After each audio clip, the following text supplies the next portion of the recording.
Jiry tsy ara-dalàna ampiasain'ny fiara omena 5 andro ireo mpampiasa fiarakodia sy kodiaran-droa analy izany hoy ny DGSR.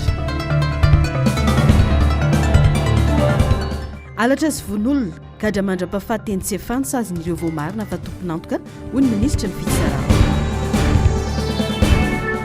Fiainam-pirenena mila firaisan-kina sy fifampitokisana eo amin'ny samy malagasy manoloana ny tsy fandriampahalemana hoy ny Flora Valmanana. Manatra ny fiarabana tompo klasy tompoka vavy tonga soa indray atao anatin'ny fotoanan'ny fampahalalam-baovao eto amin'ny fahitalavitra MBS manasanao ampanajana izay anaraka ny fampahalalam-baovao hatramin'ny farany. Vaovao makasika ny raharam-pirenena avy hatrany no isan-tarantsika ny fampahalalam-baovao. Manamafy ny antso ho an'ny firaisan-kinan'ny malagasy ireo ray aman-dreny ara-panao omaly manoloana ny firongatry ny herisetra sy ny tsy fandriam-pahalemana eto amin'ny firenena. Nandritra ny fitombavaka izay notarian'ny FFKM tetsy amin'ny parvy Analakely dia nasongadina ny mazava-dehibe ny fiverenan'i Madagasikara amin'Andriamanitra sy ny fanamafisana ny vavaka ho an'ny Madagasikara. Narisiskara zafy sy ny aritanjona no mitatitra ny antsipriam-baovao. Ny fantoka tamin'ny antso amin'ny fibebahana, ny vavaka ary ny firaisan-kina ny afatra nentin'ireo mpitarika ny fiombona ny fiangonana kristiana eto Madagasikara na ny FFKM manoloana ny firongatry ny tsy fandriampahalemana sy ny herisetra eto amin'ny firenena. Nambaran'ny filohan'ny FJKM ny Révérend Dr Zakary Masy Andriamampianina nandritra ny toroteny fa mampanany zava-misy ankehitriny, manjaka ny asan'ny maizina, mifamono ny olombelona, proof zany ho izy fa mafy ny krizy sedray ny firenena. Miantso ny malagasy hiverina amin'Andriamanitra sy hanamafy ny vavaka ho an'ny Madagasikara ny tenany. Méthode. Zany misy méthode mipetrapetraka mihitsy zany ataon'ny devoly hanimbana amin'ny tana ary anoendrazana fahamarinana pahany sy fandrika maro samihafa amin'ny tana ny zanak'Andriamanitra rehetrarehetra anankiray amin'ny tetikadin'ny devoly zany ahoana ny fomba azahoana mamitaka ny olona ary tena tetikady na méthode tena mipetrapetraka zanak'amely zany. Ny tetikady faharoa ataon'ny devoly dia amin'ny andininy faharoambin'ny folo eo lay efa nifidiana teo iny. Fa isika tsy mitolona amin'ny nofo-mandrà fa amin'ny fanapahana sy ny fanjakana sy amin'ny mpanjaka n'izao famaizinana izao dia amin'ny fanahy ratsy eny amin'ny rivotra. Rehefa maheno an'izany tsika riavana dia izy rehetrarehetra devoly sy ny asa maizina rehetrarehetra misy firindrana ny zavatra ataony. Miara-mietsika daholo izy rehetrarehetra ary zany le atao hoe famelezana voarindra. Atako organise izy ny miaramila. Miomana izy manatrika ny zavatra rehetrarehetra ahafahana manapodika an'izany fiainana zanak'Andriamanitra izany. Ary sika rehetra dia aentanina sy aprisihana handray ny fiadin'Andriamanitra amin'izany fiatrena famelezana voarindra izany. Nanao antso ho amin'ny vavaka iombonana ho an'ny firenena ihany koa ny filohan'ny FFKM ny Monseigneur Ranarivelo Samuel John nampirisika ny fiangonana sy ny vahoaka malagasy ny tenany mba hanokana fotoana hitondranam-bavaka ny Madagasikara manoloana ireo tranga mampanahy sy ny firongatry ny herisetra. Sorana ny fitondram-panjakana ihany koa niaran'ny salato anaty fampitosana fitondram-bavahana anio izay inona fa tsy anio ihany ny toy izany fa anako ary anenika amin'ny Madagasikara araka ny antso teo hoe mba hitondram-bavaka ny firenentsika menakafy. Fantatra fotoan-tsarotra ny lalovanao fa mily kosika fa tsy ny ratsy akory nandeha andresy mandrakariva eto amin'ny firenentsika ity. Matoky an'Andriamanitra ny Malagasy ary mino izahay fa hiara-po anatin'izany vahoaka Malagasy tsy vakovoana. Mafy mandrakariva ny fahoriana amin'ny taona toy izao kanefa dia isaorana fiovonako rehetra na nanatrika na tsy teto fa hitondra fanasitranana, hitondra fampinoana, hitondra fankahirezana mandreavantsika izay hitondra fahoriana le ireny rehetra ireny. Dia izay angamba no antso ary efa namafisina ny antso teo. Aoka valavirina ny valifaty ny herisetra fa tsy zany tsy akory no hamany olana eto amin'ny firenentsika fa raha mbola mino kosika fa misy Andriamanitra dia matoky sika fa tsy maintsy andresy ny asa ny fahamarinana sy ny fitiavana fa indrindra izany finoana sy fanantenana ananantsika menakavy izany. Natsidiky ny FFKM fa anisan'ny fanelingelenana amin'ny fanomanana ny fikonandoham-pirenena ny toedrara misy eto amin'ny firenena amin'izao fotoana na izany aza nefa dia nanamafy ny tenany fanomboka tsy ho ela ny fikonandoham-pirenena izay antenaina ho sehatra hifampidiniana sy hitadiavana vahaolana hiatrehana ireo olana maro lafy sedray ny Madagasikara. FFKM dia fa miomana mandrakarivo mikatsaka zay mba hisiany fitoriana sy fiadanana ary anisan'ny lalana anatin'izany no ny firosotsika amin'ny fanatanterahana fitoeran-pirenena zay ho tanterahana sy hanomboka tsy ho ela izany ka dia akatahana dia ny fatokiana ny fiombonam-bavaka ary ny fiaraha-mientana anatin'izany mba tanteraka izany satria tsy azo lavina fa nitranga misy ankehitriny koa dia ao anatin'ny fanelingelenana ho an'izany firosoana ho an'izany lalana izany fa matoky sy mino isika fa ho mpandresina alohan'ny renretreny mba tsika mianakavy tokoa ny any atao aorian'ny fotoam-bavaka izay nitanterahana teto amin'ny parvy omaly dia nisy ny fampaherezana sy fiombonam-po tamin'ireo fianakavian'ny niarambona androany nisy ihany koa ny fiombonam-bavaka ho an'ny firenena niarahana tamin'ny hetsika global day prayer teny amin'ny parvy Analakely ihany ho mariky ny firaisampo sy ny fanentanana ny iverenan'ny filaminana sy ny fihavanana eto Madagasikara. Mbola manodidina hatrany izay vaovao izay dia miantso firaisan-kina sy ny fampitokisana eo amin'ny samy malagasy ny filoha teo aloha Ravalomanana Marka manoloana ny zavamisy eto amin'ny firenena fototra iray ahafahan'ny firenena miatrika ampilaminana ny olana sedraina amin'izao fotoana izao izany hoy ny faneho-kevitra ny rindra-tsara ny niara-tanjona tato-baovao ny Narcisse Karazafy no anarahanao izay vaovao izay. Naneo fiara mihory tamin'ny fianakavian'ireo niarambona vokatry ny tsy fandriam-pahalemana miseho eto amin'ny firenena ny filoha teo aloha Ravalomanana Marka latokana ny ena ka ilaina ny firaisan-kina sy ny fanohanana ireo fianakaviana voakasiky ny loza sy ny herisetra ankasitrana hoy izy ny fanapahan-kevitra niraisin'ny fitondram-panjakana tamin'ny nanokanana ny andro omaly ho fisaonam-pirenena ka nanatanterahana fiombonam-bavaka ho mariky ny firaisampo tamin'ny fianakavian'ireo namony eny sy ny malagasy. Tena mahotra mihitsy izy fa dia izay le araka le toloteny teo hoe tsy miady amin'ny nofo amandray isika fa le fanahy ratsy noho izany tokony andinga tsara tsika dia isaotran'Andriamanitra mizahatra rehetra fa iny mandahatra ny zavatra rehetra asoa atsika ka mba ho anaka voko malagasy anie satria i aminareo hoe ny olona tena manana fihavanana zany dia tsy manary amin'ny fahoriana toy izao ka dia makasitraka sy makatelona ny ray aman-dreny ny fitondram-panjakana zay tarehany filoha fanavoizana tena zava-dehibe zany fampisehoana firaisan-kina ary tena tenyny ray aman-dreny ampanahy teo koa dia laza tandreminy siosiosiny onoony satria manjary mampiteraka fisarahana mampiteraka ady ao anatiny ray fa tokony iray iny tsika ary fampatoky io fampatokisana iny tsy misy dia anga manjary le onoony fotsiny manjaka eto. Mitaky fitandremana ireo sisiondresaka sy ono miely izay mety hiteraka sy ampisy fifandirana sy fifampizarazarana amin'ny samy malagasy ho ihany ny filoha Ravalomanana. Tokony ezaka hifampatoky sy fampitsinjony rehetra mba tsy hanomevahana ireo vaovao tsy voamarina izay mety hanakorotana ny fiarahamonina ho ihany ny fanazavana. Fonja mandrapahafaty any Tsiafa no sazy miandry ireo olona voaroroy amin'ny raharaha famonoana olona hoy ny ministry ny fitsarana. Miantso ny vahoaka malagasy anajanona ny fandrobana toy ny zavatra nitranga atao ambohitra ihany koa ny nahazo ny fianakavian'ny Larissa satria tsy vahaolana sy tsy ahitana ny marina ireny fihetsika ireny hoy hatrany ny ministry ny fitsarana. Ankoatra izay fepetra maro no raisin'ireo komuna sasany manoloana izao trangana tsy fandriam-pahalemana sy ny fampiroroana mahazo ny vahoaka malagasy izao. Narcisse Karazafy sy niara-tanjona hatrany no mitatitra ny antsipriana izay.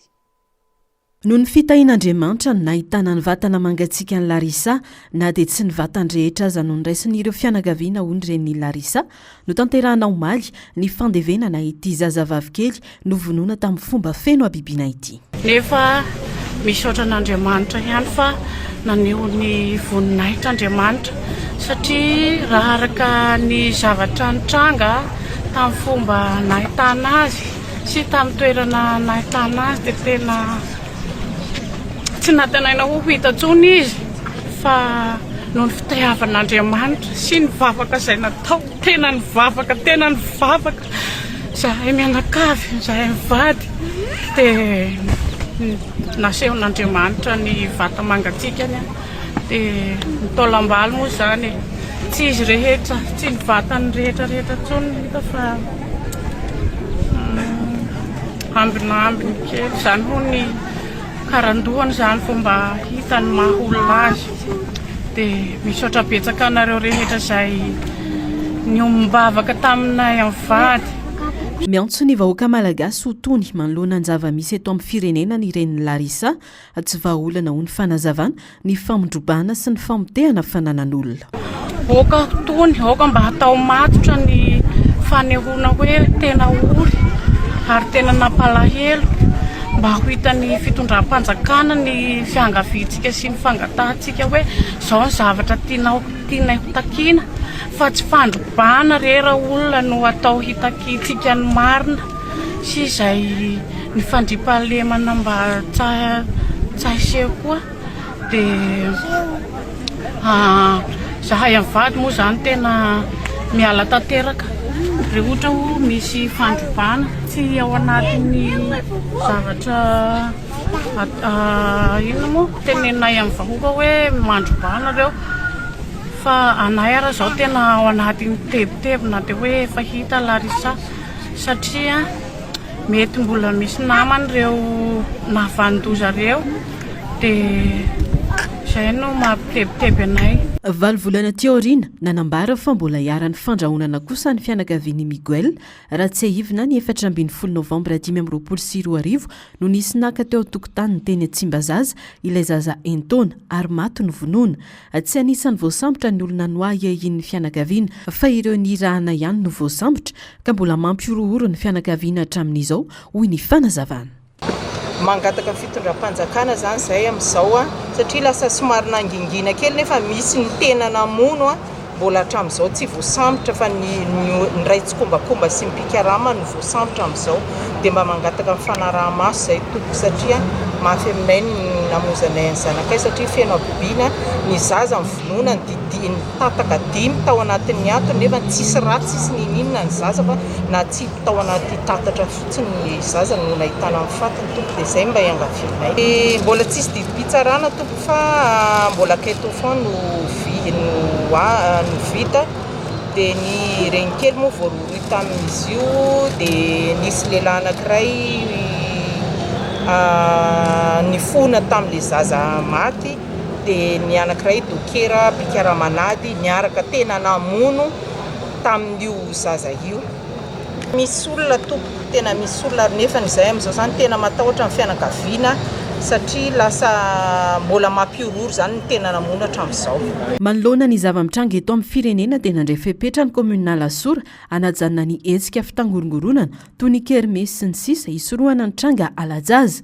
Ny hetsika ara-panatanjahantena sy ny hetsika anaty espasiany no azo atao hatreto raha ny fanazavana na dia mbola tsy nisy tranga olona tsy hita aza atao an-toerana hoy ihany ny fanazavana nomeny iben-tanàna ny komuna Lasora. Ny bara zany dia tsy maintsy mikatona amin'ny sivoralina fa tsy maintsy mandray fepetra moa zany tantro filamina sy ny komuna raha toa ka misy ny fioara-pefy amin'izay. Ny zavatra nitranga ao anatin'ny komuna Lasora aloha hatreto isaoran'Andriamanitra misy ireo zaza atao hoe hita mindrenindreny eny izay tantro filaminana moa zany no mahita anazy na misy manatao tantro filaminana dia mbola tsy misy aloha zany hatreto nitranga hoe zaza tsy hita na olona tsy hita ka hoe ndao sy ny fahafatesana fa kosa olona izay tsy hita tany amin'ny komuna Ravavy no hita tao Mahintsy tamin'ny herinandro ity zany dia amafisina hatrany zany ny fitandrona ny filaminana ao anatin'ny komuna Lasora reto dia manararoatra ny manetana hoe ho atsika izay mivezivezy amin'ny alina misy ny karamanga mamponina Lasora tsy maintsy mitondra an'iny ianareo miaraka amin'ny karapanondro mba hahafantarana hoe tena mponina Lasora marina reo satria ny fivezivezena dia anisan'ny ara-maso indrindra ao amin'ny komuna Lasora. Nambaran'ny ministra ny fitsarana Fanny Soerinaivo kosa fa olona miisa 420 no nanaovana filazana fikarohana nanomboka ny volana Janoary 2024 570 tamin'ireo no efa hita ka 470 no nandao ny tokantrano ny an-tsitrapo no ny olana ara-pianakaviana. Nanentana ny fianakaviana ny ministra mba hampandre ny tompon'andraikitra rehefa miverina na hita ny olona no dadiavina mba hafana manara-maso ny raharaha sy manavao ny antotanisa ofisialy. Izany na tsy izany dia tsy azosika tsinotsiniavina fa nisy ihany koa ny ka izay hita hoe misy faty olona ny trangana faty olona hita eny tsy nisy disparition iny hafa misy eo amin'ny 530 eo ary amin'ireo 530 ireo dia 440 mort naturel ny anankivaly ny hita hoe mort suspect zany hoe von'olona na ninina. Misy ihany koa ny accident ary misy anankitelo amin'ireo no fanariana zaza voateraka.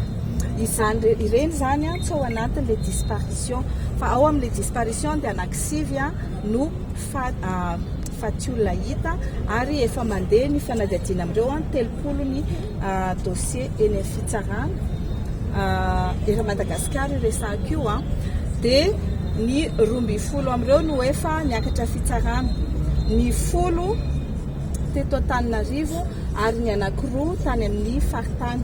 Ny ankoatran'izay mbola misy dossier ny police gendarme eny amin'ny faritany eto Antananarivo any amin'ny 20 mahery any ary efa mandeha tsikelikely ny fanadihadiana. Raha 30 momba ny fahaverezan'olona no tonga eny amin'ny fitsarana manerana ny nosy ka 12 amin'ireo no efa niakatra fitsarana, tranga fahafatesan'olona miisa 7 no voarakitra ao anatin'izany raharaha izany ary efa misy ihany koa ireo niaiky ny heloka nataony isan'izany ny raharaha famonoana ny Larissa tany Ambositra. Zany ny anton'izay satria tezitra ny vahoaka ary ekena hoe matezitra tokoa le zavatra mitranga fa na izany arany tsy mety ny manao an'le fitsaram-bahoaka sanatria amaky fonja dia ivoaka daholo indray ny voafonja zay mety ho dangereux ihany koa. Izay zany mahatonga mandray fepetra amin'le famondrana an'ireo olona aty Antsefa ary fantatritsika fa Antsefa aloha amin'izao tsy azo vakiana. Na izany arany tsy midika izany fa fiarovana an'ireny olo ireny fa fiarovana ihany kosa ny fiarahamonina mba tsy sanatria ho vaky ny fonja na misy olona tsy tokony ho izy hiarany fitsaram-bahoaka fa raha ny mikasika an'ireo olona izay manao aveu dia izahay dia tsitsitsy. Malheureusement moa isika tsy mahafaka manao ny atao hoe peine de mort sy ny chaise électrique fa isika kosa dia manana ny atao hoe peine perpète izany hoe migadra mandra-pahafatiny ary tsy misy fanenan-tsazy ho an'ny olona karazany ohatr'ireny. Anao mafisiny fa misy ny tsy fandriampahalemana saingy misy koa ireo manararoatra amin'ny fanaparitahana vaovao diso na koa tsy voamarina mifantoka amin'ny asan'ny fitondrana ary tsy beresaka ka izany no anararotany sasany anaparitahana vaovao tsy marina ho ihany ny fanazavana. Mbola madidina trany izay vaovao izay dia mangataka ny amoanam-paibe maso ny sarin'ireo olona voarohirohy tamin'ny famonoana ireo olona manana toetena varira toy ny natao tamin'ireo olona voarohirohy tamin'ny famonoana ny Larissa tany Ambositra ny fikambanan'ny varira eto Madagasikara. Izany dia ho fisorohana ny mety fivoahana antsokosoko hoy ny filohan'ity fikambanana ity. Tsy tokony hitanila ny fitsarana amin'ny fanatanterana ny fitsarana amin'ireo raharaha rehetra manerana any Madagasikara hoy ny fanazavana. Ny antsiprian' izay tantely ny Narcisse Karazafy Sarotsindratsariny niaro tanjona hatrany. Mitaky ny anatanterahana fanadihadiana lalina sy mangarahara momba ireo raharaha famonoan'olona manana toetena varira tany Marivoay sy Mampikony ny fikambanana miaro ireo olona manana toetena varira ahitana fitanilana ny fikarakarana sy ny vizotry ny fanadihadiana amin'ireo raharaha ireo hoy ny filohan'ny fikambanana. Ny antoliara ihany no mandeha ny raharaha-pitsarana amin'izao. Nisy andeha tranga famonoana olona tao Ampania izay tsy mbola nandeha ny ankety, ny tany Tamatavy izay mbola tsy nandeha ny ankety, ny fanafiana izay nahazo ny tenako farany tao Maivatanana izay mbola tsy misy mandeha amin'ny tokony izy ankety ka eto zay dia manao antsoavy ho an'ny mpiray-tanindrazana rehetra hoe olombelona ohatra nareo ihany koa zay marary ihany koa reny any anafo reny tsy sanatria koa hoe mamendry fenjo na hoe manao filambotsiary raha mity mamoaka an'izany fa matsiaro ihany zay hoe marary ihany koa ny mahazo anay manoloana an'ireny zavatra misy ireny ary eto zay dia miteny mitondra finjakana aoka laha tsy hitanila amin'ny fandraisana ndraikitra sy fanapahan-kevitra manoloana ny mahazo ny olombelona tsirairay. Anisan'ny fitakian'ny fikambanana ny famohanam-pahabe maso ireo olona voasambotra mifandraiky amin'ireo raharaha ireo araky ny fanazavana anampy amin'ny fanamafisana ny mangarahara zany sady ho fisorohana ny mety isian ny kolikoly na tsindry amin'ny vizotry ny raharaha. Tranga tsy fandriampahalemana mahazo ny varira dia mitovy amin'izao tranga iaina ny olon-drehetra zao satria araka rehefa niteneninay hoe io fotaka mahavoafehy mahavoaranjo androany io tamin'ny varira fa zao izy iainantsika manera malagasy. Raha miresaka tsika amin'ny fahatsatsara nisy tokoa ny fanambarana tratra ilay Sri Lankais fa ny angatahan'ny vahoaka iray manontolo avoainy sarin'ilay Sri Lankais tratra marina ve izy tokony tokony angarahara zany ny atao hoe communication mandeha amin'ireny raharaha reny mba hananany vahoaka malagasy fitokisana fa tena nandeha amin'ny tokony izy ny fanaovana ny ankety ny fampidirana ponja n'ireny olo reny zany ny andrasan'ny vahoaka ray manontolo hoe avoany sarin'ireo olon'ireo mila hita fa tsy atao akolakany dia any mivoaka tsokosoko any tsy hitatsony ny toy any raharaha. Raha ny fantatra misy solombavambahoaka voatonona ao anatin'ity raharaha ity ka mangataka ny anokafana ny falandiadiana momba izany ny fikambanana. Malalany fa maro ireo trangana famonoana variry nandeha manodidina ny 430 ny 20 isanjato amin'ireo tranga ireo dia tsy hita avokoa ny lohany. Raha ny fanadiadiana nandeha nge izay olana misy satria anisany mampikaikaika ny varirany hoe amoanany atao hoe vokatra ny fanadiadian'ny ankety. Fa ny ankety angetretra tsy mbola nisy namoaka mazava. Raha tsy ahivina ny 2 Jolay teo no niakatra fitsarana ireo olona 2 voarohirohy tamin'ny raharaha fakanakeriny sy famonoana zazavarira tany Tulear, teratany vahiny tompona orinasa fitrandrahana vato ao Ilakaka no fantatra fa voasambotra ary nambara fa nampaniraka ireo malagasy tady olona varira ho vonoana ho an'ny fitrandrahana vatony.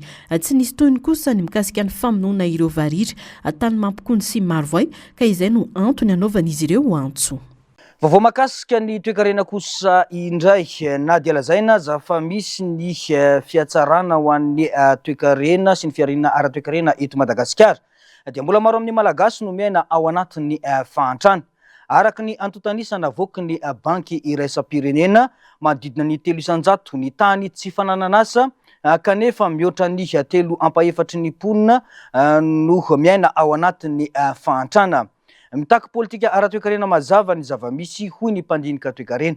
Rindra tsara ny Mathieu Prince no taterana izay vaovao izay. Manodidina ny 300 ny tany tsy fanananasa tamin'ny taona 2024 araka ny angon-drakitra navoaka ny banky iraisam-pirenena mifototra amin'ny antotanisany vondrona iraisam-pirenena misana ny asa na ny ILO.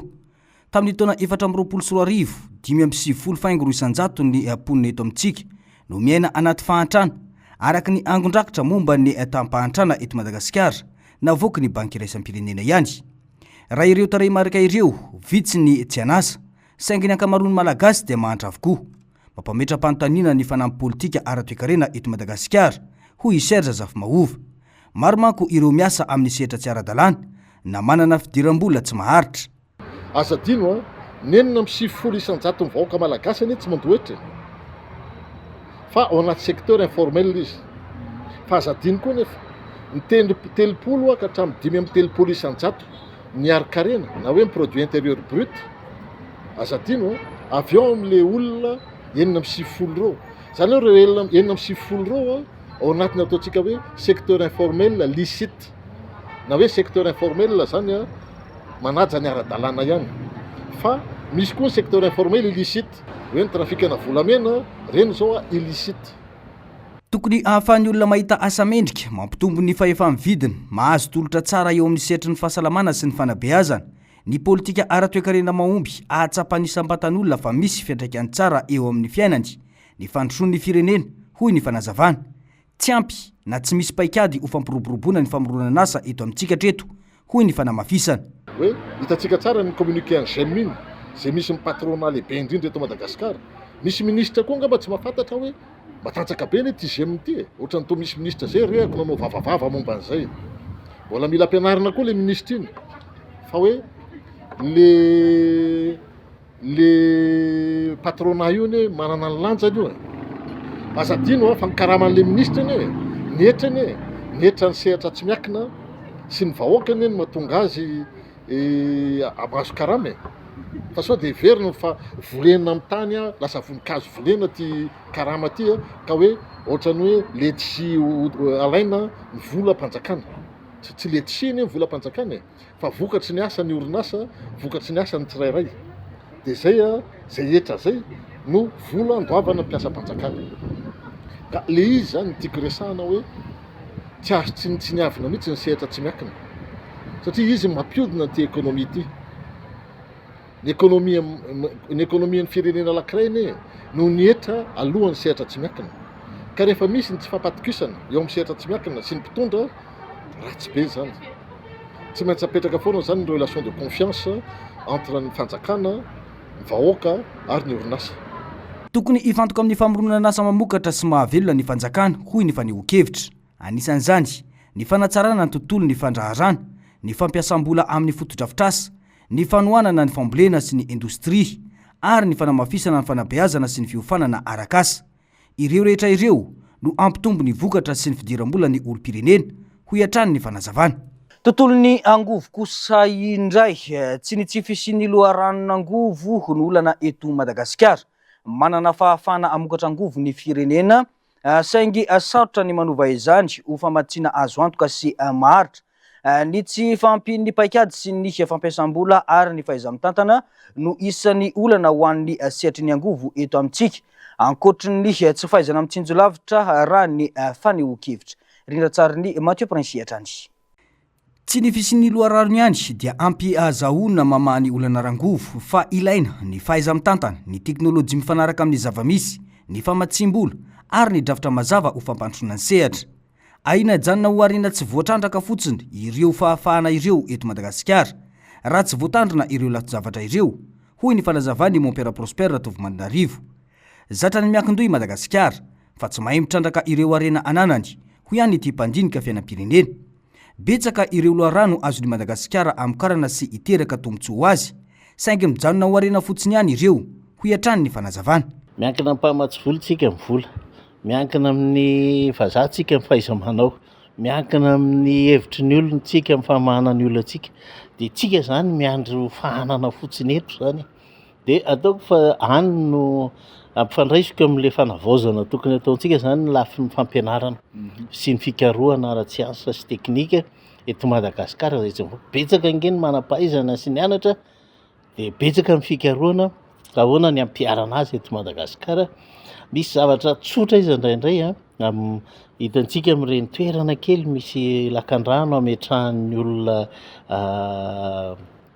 groupe famokarana herinaratra ireny amina village kely ireny, mety nen'ny olona dia maninona zany le izy tsy afaka aparitaka fa tsy maintsy hoe mandalo amin'ny fanjakana na ny jirama, ny jirafy zao ny an'ny fandriana maleo tena hifantatsika io ambositra io tamin'izany fotoan'andro ny ato akaiky ny Behenjy ato misy manao production zavatra kely be dia be ny lakan-dranontsika zany azo amokarana herinaratra kely. Dia mety hoe tantanan'ny commune ohatra, ny commune tsirairay no mijery satria ohatra zany angeny any avelany ny commune mihitsy ny tena hoe ny fitaterana famokarana herinaratra ny zavatra ilain'ny vahoaka eo amin'ilay commune dia tantanan'ny commune. Fa eto amintsika zany tsy maintsy ary amin'ilay fohy be ary ny mihinana dia zay vao mba mihinana kely ny vahoaka. Tokony ola ara-pamehan'ny fampandrosoana ny sehatry ny angovo satria fototry ny sehatra maro hafa tsy afaka hivoatra na ny indostria na ny fambolena sy ny teknôlôjia ary ny fandraharana raha tsy voavany ny olana amin'ny famatsiana angovo. Tsy mahay mitsinjo lavitra koa isika hoy ihany ny fanazavana satria olana efa pitranga rehefa vanim-potoana ny maintany toy izao ny fiainan'ny rano, saingy zavatra mahazatra no andraisan'ny mpitantana sy ny mpitondra izany hoy ny fanamafisana. Ino moa zavatra efa fantatra le miverimberina ny olontsika eo amin'ny angovo rehefa ririnina ohatran'izao hoe tsy ampy ny rano. Nisy fotoana nefa tamin'ny taona ity zany hitantsika atao tsy azo mpaniry fa tena efa saika nioatra mihitsy izany fefy, zany hoe eo fitantanana n'ilay rano mihitsy zany no manahirana antsika satria miankina amin'ny rano ny famokarana herinaratra eto Madagasikara.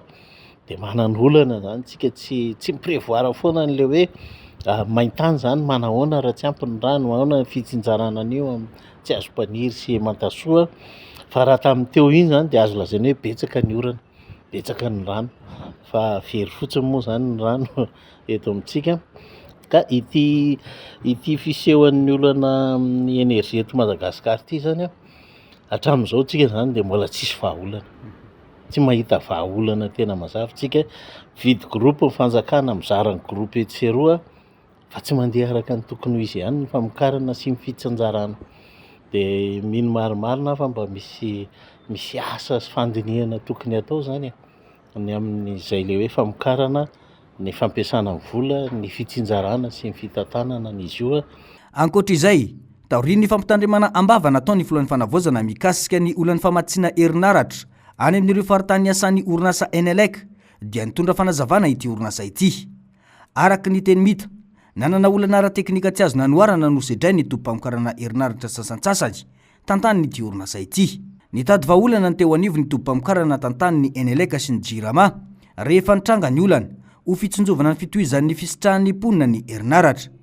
Orinasa malagasy mandray andraikitra ao anatin'ny fotoan-tsarotra ny Eneleka raha ny fanamboarana ka mifanometanana toy ny fanao ny hatrizay rehefa misy ny loza voajanahary. Tontolon'ny fitaterana mampatsiahy ny foibe fitsarana fiarakodia fa voarara ny fampiasana jiro mamono maso na mahajembana na ny LED sy ireo jiro miloko hoy ny fanazavana. Eo ihany koa ny jiro fanampiny tsy napetraky ny mpanamboatra amin'ny fiara. Ny jiro napetraky ny mpanamboatra tany am-boalohany sy mifanaraka amin'ny fenitra ihany no azo ampiasaina raha ny fanazavana. Izany natao dia mba hiantohana ny filaminana sy isorohana ny lozam-pifamoivoizana raha ny fanazavana atrany. Tato-baovao ny Narcisse Karazafy, sary sondatsariny ny aro-tanjona. Voarala ny lalàna ny fampiasana jiro tsy manara-dalàna amin'ny fiarakodia sy ny kodiaran-droa, indrindra ireo jiro LED na lampe stroboscopique hoy ny foibe fitsarana fiarakodia. Mahajambe ny ireo mpampiasa lalàna hafa ireo karazan-jiro ireo ka mety hiteraka lozam-pifamoivoizana hoy ny chef d'escadron Rakotondramana na Jacques Didier, lehibe ny sampandrarany serasera eo anivon'ny DGSR. No mafisiny fa misy lalàna sy didy maro mifehy izany ka voarara ihany koa ny fampiasana ny projecteur aorian'ny camion, jiro anti-brouillard tsy ara-dalàna ary jiro mipipika na manjelanjelatra. Manoloana ireo voalaza rehetra teo ambonireo dia ny foibe fitsarana fiarakodia dia mampatsiahy ny be sy ny maro fa ny fifanajana sy ny fifandeferana amin'ny tsika mpampiasa fiara no antoky ny filaminana sy anisan'ny fampianana ny loza eny an-dalambe. Koa hitanana hatrany isika izay mahafantatra sy mahalala anoro sy anomelanja ny fifampitaizana eo anivon'ny fiarahamonina satria izany no takiny izao fanjakana mametraka ny fanavozana izao.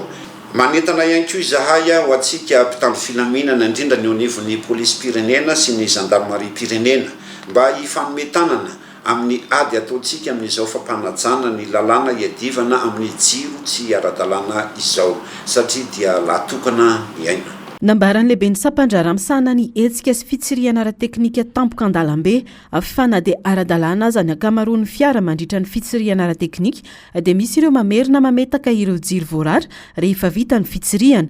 Omena 5 andro nanomboka omaly araka izany ireo mpampiasa fiarakodia sy kodiaran-droa anaisitra ireo jiro tsy manara-dalàna ary aorian'izay dia hiroso amin'ny fisavana sy fanazaziana ireo tompon'andraikitra. Tsara marihana fa hita matetika rehefa atao fitsirihana ara-teknika ny fiara eny amin'ireny ivotoerana fitsarana fiarakodia ireny dia ara-dalàna ny lafin'ny jiro ary tsy misy kianina. Ny zava-misy nefa rehefa vita io fitsirihana ara-teknika io dia betsaka ireo mamerina mametaka n'ireny jiro ireny izay tena mahajambena nefa voararany lalàna. Ka ho fampitsaharana tanteraka an'izany fandikan-dalàna izany no antony nandraisanareo fepetra izay efa voalaza tetsy ambonireo. Ankoatr'izay amin'izao vanim-potoanan'ny fialan-tsasatry ny mpianatra izao dia rarotana ny miangavy sy ny manentana antsika rehetra indrindra ny mpampiasa fiara sy ny kodiaran-droa hanamafy ny fitondran-tena mendrika feno fitandremana sy fahamailona